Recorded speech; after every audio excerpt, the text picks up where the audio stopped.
Happy December, the most wonderful time of the year. Erik Dunn here of Falls Count Anywhere on the Rhode Island Broadcasting Network. And no, these are not my friends. In case you're wondering, yeah, these are not my friends.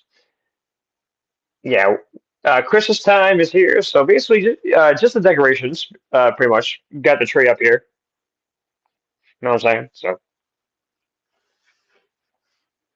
yeah, not my friends. Just uh, just little nuisances that are taking up pillow space. That's all I'm saying. But yeah, happy December to everybody. Happy holiday season. 3 weeks away from the big day. Damn, is that going by quick? Um, I do hope everyone had a wonderful Thanksgiving. And if you watch Survivor Series, I surely had a good night to remember it by. It was a great show. My predictions, kind of took a hit, but I mean, I was entertained with the ones that I got right, at least. So throughout the time that we have together, I'm just going to go over the entire card for all of you. Give you guys some updates about Elimination Chamber in March. That's in Toronto, and the road to WrestleMania has tickets have already begun to be announced to be on sale very soon, soon, shortly soon. There we go. And I'll also give you guys a preview for next week's broadcast as well. So that being said, I'm live on Wednesdays every Wednesday at 5. Yeah, I'm tongue tied. I'm live Wednesdays at 5 on Facebook, YouTube, and Twitch, as well as Amazon, Google, Spotify, TuneIn, Red Circle, and Podbean Podcast. Follow us on our Facebook and our YouTube channels at Rhode Island Broadcasting. Buy me a coffee at RI Broadcasting, where you can help support us. Patreon is where you can also help support us as well, going on daily Sports Unfolded, FCA, how you can be a member to help support us financially, or just be a member in general to help support us at all in general. And if you also want to be a sponsor for RIB, Falls Count Anywhere, going on daily Sports Unfolded, your ads will be read right over to the right screen over here. I'll not only read it so people will see it, but it will be heard on the audio version for Spotify, Amazon, and Red Circle. For those wanting more information, send an email to Ron Rigo at ribroadcasting.media@gmail.com. That's all one word, at ribroadcasting.media@gmail.com. Ron will set you up, get you on your way to how you can help support us and be a member of the RIB family.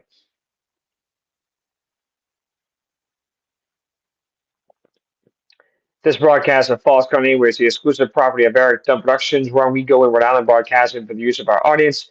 And any publication, reuse, or redistribution by anyone is not prohibited and is given the express consent to be shared and is greatly appreciated.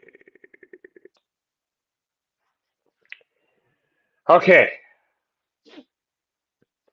Survivor Series War Games. War Games. War Games! Oh, I missed William Regal when he said that during his run as the general manager of NXT. That was funny. However, let's go into everything in order. The team of the Eradicator, Rhea Ripley, the EST, Bianca Belair, the one with the glow, Naomi, the role model, Bailey, and the former women's champion, MS Money in the Bank, Io Sky, defeated the women's world heavyweight champion, Liv Morgan's team. All in all, I feel like there wasn't much of a story to tell with that match. They didn't really get exciting towards till the end. Uh,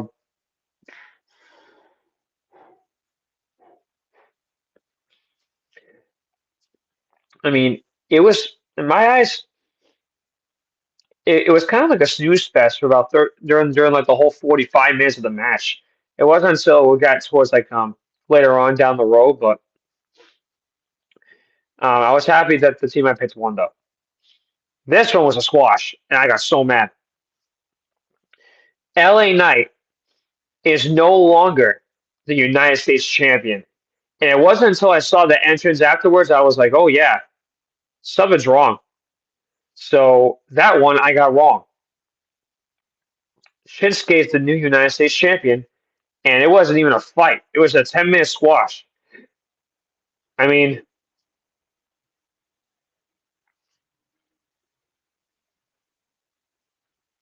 LA Knight, he actually debuted a new move, a torture rack slam. I've never seen him do that. But that one I got wrong. 1-1. 1-2. This one I definitely got wrong. Braun Breaker retains and has remained the Intercontinental Champion. So Sheamus looked to win the one title that had eluded him to become a Grand Slam winner in WWE, but Braun Breaker and Louis Kaiser had other ideas.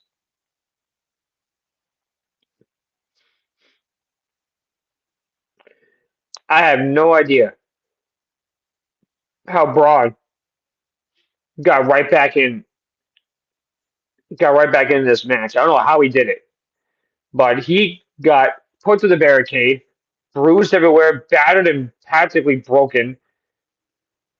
Dissected Kaiser with a spear, then leveled the Celtic Warrior with a spear to leave Vancouver the victor. This one, unfortunately, I did get right. I wish I was wrong, but I got this one right. Gunter has remained the World Heavyweight Champion. Unfortunately, due to outside interference from Finn Balor. Without warning, Priest got assaulted by Finn Balor, who had a coup de grace on the steps to inflict more misery on his former Judgment Day brother. Gunter wrecked Balor with a boot to the face at ringside, but he then took advantage of the interference by getting him back into the ring, nearly driving him through the mat with a powerbomb and forcing him to pass out in the sleeper hole. So, I called that one. 2-2. He retained, but he had interference. This one put me at 3-2, so I actually won that one, so 60%. Wish it was better than that, but this was the match that really mattered. The OG Bloodline and CM Punk versus the new Bloodline and Big Bronson Reed. And it was a match that was full of storytelling. It was a storytelling match through and through. Here's exactly what happened in this match. Main event Jey Uso and Tonga Toga began it, and Jey got Vancouver yeeting in unison. Yeet. When Sammy entered the match, there was clear tension between Punk and Reigns as the original Tribal Chief stopped Punk from entering, leaving the two superstars in the holding cage. Reigns was going to enter next, but Punk pushed him right out of the way and said, "Nope, it's my turn." Solo tried to lock the door to prevent Roman from getting back into the ring at all. And he almost succeeded, but the original Tribal Chief scaled the cage and delivered an incredible crossbody to the new Bloodline. Punk and Reigns were continuing to air their grievances. Paul Heyman made his way down the ringside to convince the best in the world and the OTC to work together. After a miscue, Reigns speared Punk inadvertently, allowing Solo to hit a spear of his own that nearly won it. Bronson put Reigns' career in jeopardy when he went for a tsunami from the top of the cage, but Punk pulled Roman out of the way, leaving Reed to crash through the table, and as a result, Bronson got hurt.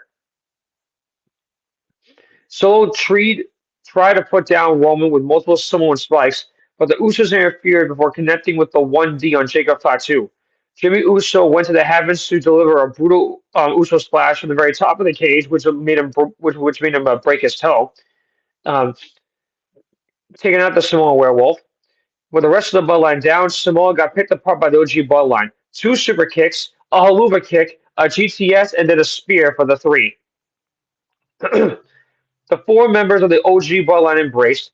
Reigns After some encouragement by Sammy, offered a handshake to Punk, which was accepted by the best in the world. As Punk embraced Heyman outside the ring, he seemed to remind the wise man of a certain favor he was owed. I have no idea what that favor even is. What I do know is something's up between them together. I wonder if there's something really going on with Roman and him. My question is, what could that mean on the road to WrestleMania? So folks, with Survivor Series over, there is no more events until the Royal Rumble from Lucas Oil Stadium in Indianapolis on February 1st. Yes, you only got one wrong. Shut up. Don't remind me. You got me one time. But there is one special thing going on. On next week's broadcast, I'll be giving you something very, very cool. And if you see the teaser, right there, Saturday night's main event. On next Wednesday's broadcast, I've got the full card that I'll give you for the event. And I cannot wait to tell you about that. But that's next week. I want to tell you guys about some updates regarding tickets. Tickets for Elimination Chamber at the Rogers Center, home of the Vancouver Canucks in Toronto. The Rogers Center in Toronto on sale this Friday, December 6th. John Cena's last time ever in Toronto.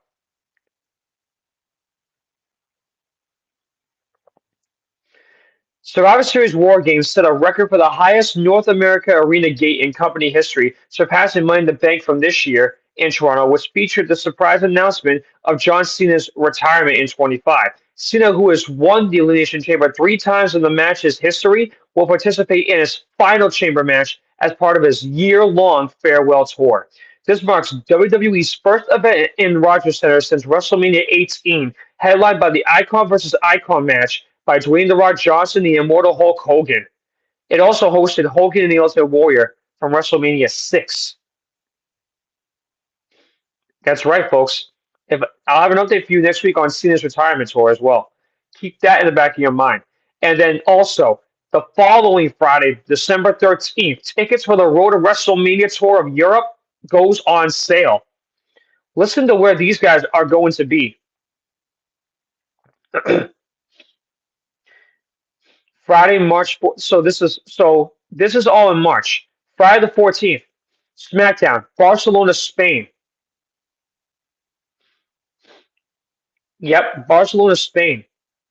And then they have 2 house shows in Germany. The 17th, Raw is going to be in Brussels, Belgium. SmackDown will be in Bologna, Italy on the 21st. And then they'll be in Northern Ireland and England for 2 house shows, the Road to WrestleMania tour. The 24th and 28th, the Raw will be in Glasgow, Scotland, and the SmackDown, London, England.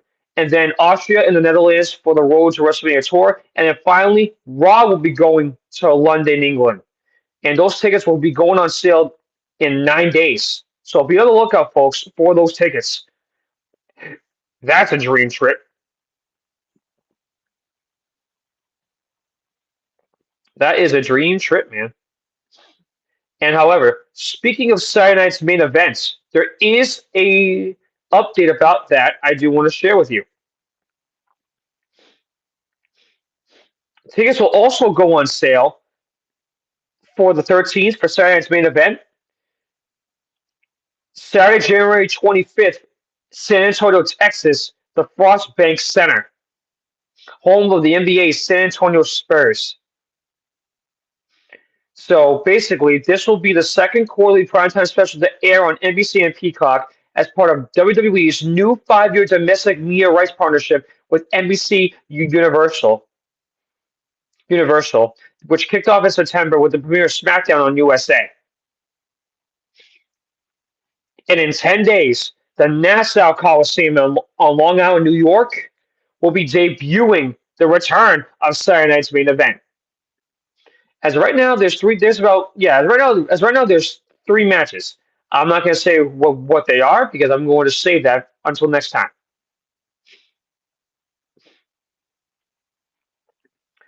So, folks, to wrap up this week,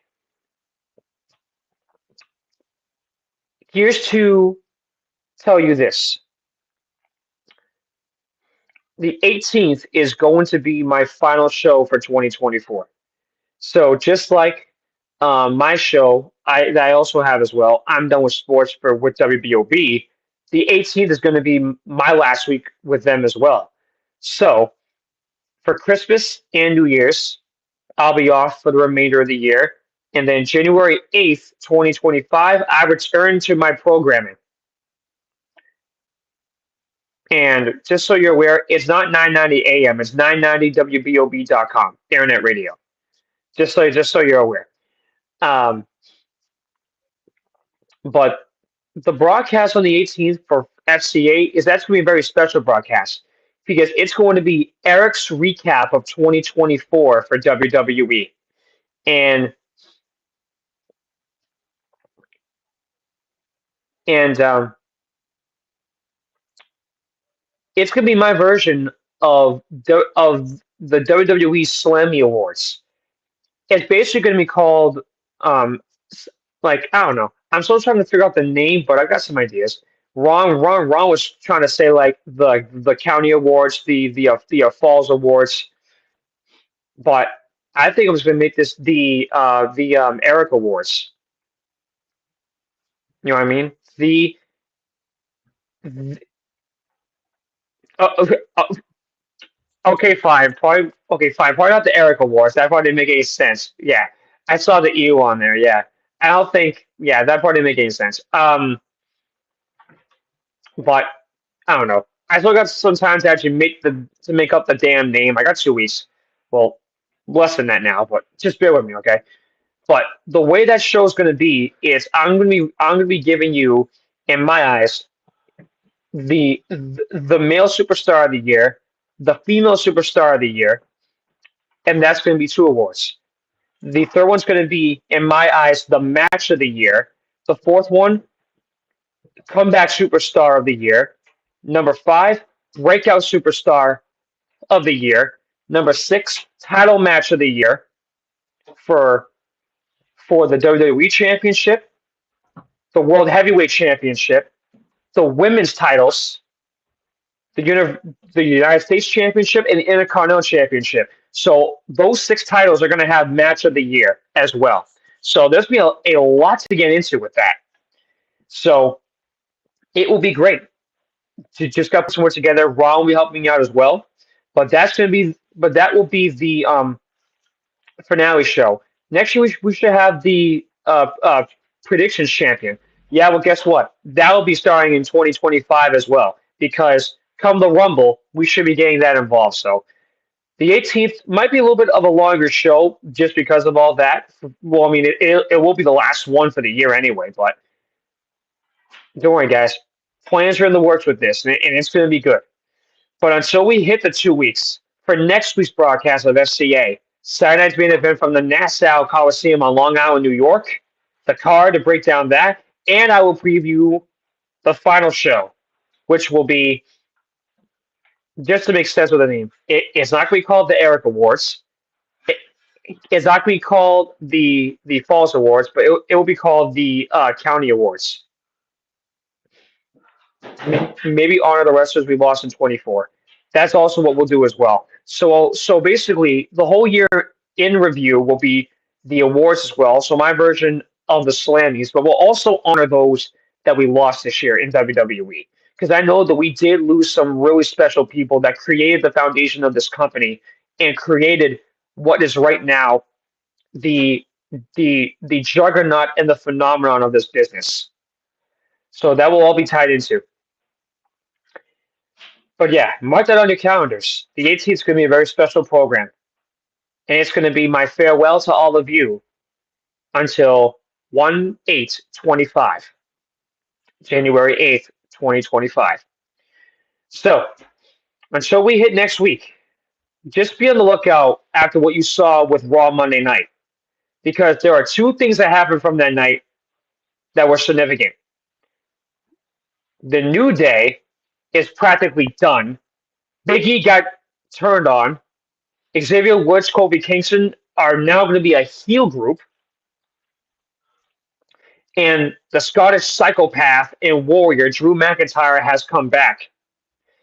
And that's because of Brosnan's injury he suffered at War Games. Let's see how this road ends. But SmackDown this Friday should be interesting, knowing it will be the aftermath of War Games as well. So, on behalf of the man behind the scenes, the creator of RIB, Rodrigo, this is Erik Dunn saying so long and thank you from my home in Bridgewater, Massachusetts. This has been a presentation of Falls Count Anywhere on the Rhode Island Broadcasting Network. 2 more shows to go, but until we get to the end, just enjoy the journey that we're about to be on. Next week, Saturday night's main event. Break it all down. Get you ready for it. I'm excited, and you should be about it too. WWE's return to NBC in over 18 years. Get ready.